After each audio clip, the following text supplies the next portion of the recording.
தமிழ்நாட்டில் ராகுல் காந்தி இந்த முறை நாடாளுமன்ற தேர்தலில் போட்டியிடப் போகிறார் என்று ஒரு தகவல் பரவி வருகிறது. நேரு குடும்பத்தின் விருப்பமான மாநிலமாக உத்தரப்பிரதேசம் தான் காலம் காலமாக இருந்து வருகிறது. அங்குள்ள அமேதி தொகுதியில் 1984 இருந்து ராஜீவ்காந்தி போட்டியிட்டு வந்தார். அதன் பின்னர் 1999 சோனியா காந்தி போட்டியிட்டு வென்றார். பின்னர் அந்த தொகுதியை மகன் ராகுலுக்காக விட்டுக் கொடுத்தார். அவர் 2004 மற்றும் 2014 தேர்தல்களில் போட்டியிட்டு அந்த குடும்ப பெருமையை காப்பாற்றி வந்தார். அடுத்து 2019 தேர்தலில் சூழல் அவருக்கு ஆதரவாக இல்லை என்றதும் கேரளாவில் உள்ள வயநாடு தொகுதியை தேர்ந்தெடுத்து போட்டியிட்டார். அதுதான் அவரை கடைசியில் காப்பாற்றியது.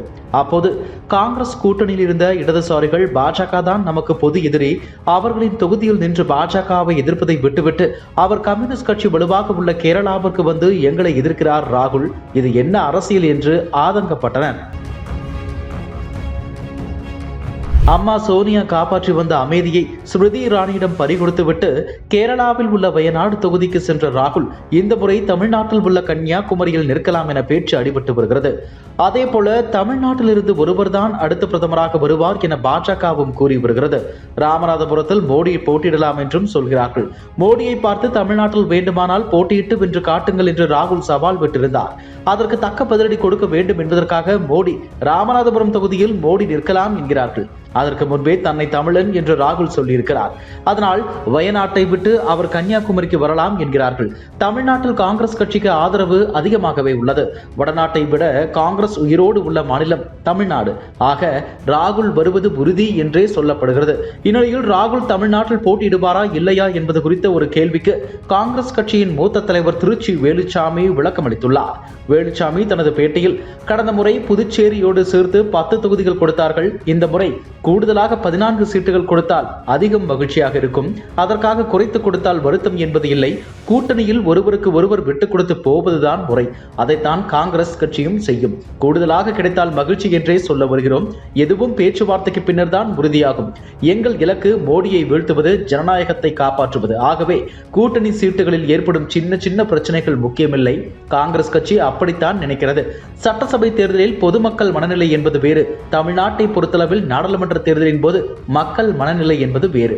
அவர்கள் யார், எந்த தேசிய கட்சியுடன் கூட்டணி வைக்கிறார்கள் என்பதை பார்த்துத்தான் வாக்களிக்கிறார்கள். காங்கிரசுடன் இருக்கிறார்களா, பாஜகவுடன் இருக்கிறார்களா என யோசித்து பார்த்துதான் வாக்களிக்கிறார்கள். அவர்களுக்கு மத்தியில் உள்ள கட்சி என்ன என்பது முக்கியம். ஆனால் சட்டமன்ற தேர்தலில் அப்படி இல்லை. மாநில கட்சியின் செல்வாக்கை வைத்துதான் மக்கள் வாக்களிக்கிறார்கள். எந்த கட்சி ஆட்சிக்கு வர வேண்டும் என்று முடிவு செய்கிறார்கள். ஆக இது நாடாளுமன்ற தேர்தல். அதில் காங்கிரஸ் கட்சியின் செல்வாக்கும் ஒரு பங்கு இருக்கிறது என்கிறார். தமிழ்நாட்டில் உள்ள கன்னியாகுமரியில் ராகுல் காந்தி போட்டியிட உள்ளதாக ஒரு பேச்சு அடிபடுகிறது. கூடவே காங்கிரஸ் தரப்பில் கூட அப்படி ஒரு கோரிக்கை வைக்கப்பட்டுள்ளதாக தகவல் கசிந்து வருகிறது. அது பற்றி உண்மைத்தன்மை என்ன என்பது குறித்த விளக்கத்தை அவரிடம் முன்வைக்கப்பட்டதற்கு, தமிழ்நாட்டில் ராகுல் போட்டியிட்டால் அது எங்களுக்கு சந்தோஷமான செய்திதான். அவர் கன்னியாகுமரியை விட திருச்சியில் போட்டியிட்டால் இன்னும் அதிக சந்தோஷம் எனக்கு ஏற்படும். கடந்த மக்களவைத் தேர்தலில் 5 லட்சம் வாக்குகள் வித்தியாசத்தில் காங்கிரஸ் வெற்றி பெற்றது எங்கே? திருச்சியிலா, கன்னியாகுமரியிலா? அதிக வாக்குகளில் காங்கிரஸ் வெற்றி பெற்ற திருச்சியை விட்டுவிட்டு அவர் ஏன் கன்னியாகுமரிக்கு போக வேண்டும்? ராகுல் காந்தி தமிழ்நாட்டில் போட்டியிட வேண்டும் என்று முடிவு செய்தால் அவர் திருச்சியில் தான் நிற்க வேண்டும். அவர் வேட்புமனு தாக்கல் செய்துவிட்டு சென்று விடலாம். அவர் பிரச்சாரத்திற்கே வர தேவையில்லை. திருச்சியில் எவ்வளவு வாக்குகள் வித்தியாசத்தில் வெற்றி பெற வைக்கிறோம் என்று பாருங்கள். தமிழ்நாட்டிலேயே அதிக வாக்குகள் வித்தியாசத்தில் ராகுல் காந்தியை வெற்றி பெற செய்வார்கள், அது உறுதி என்கிறார். ராமநாதபுரத்தில் மோடி போட்டியிடலாம் என்று சொல்கிறார்கள். அது குறித்து பேசிய திருச்சி வேலுச்சாமி, ராமநாதபுரம் மக்கள் பற்றி மோடிக்கு தெரியவில்லை, அவர் நிற்கட்டும், அதற்கு பிறகு என்ன நடக்கிறது என்று பாருங்கள், அவர் அங்கே தோல்வியை தழுவுவார் என்று கூறியுள்ளார்.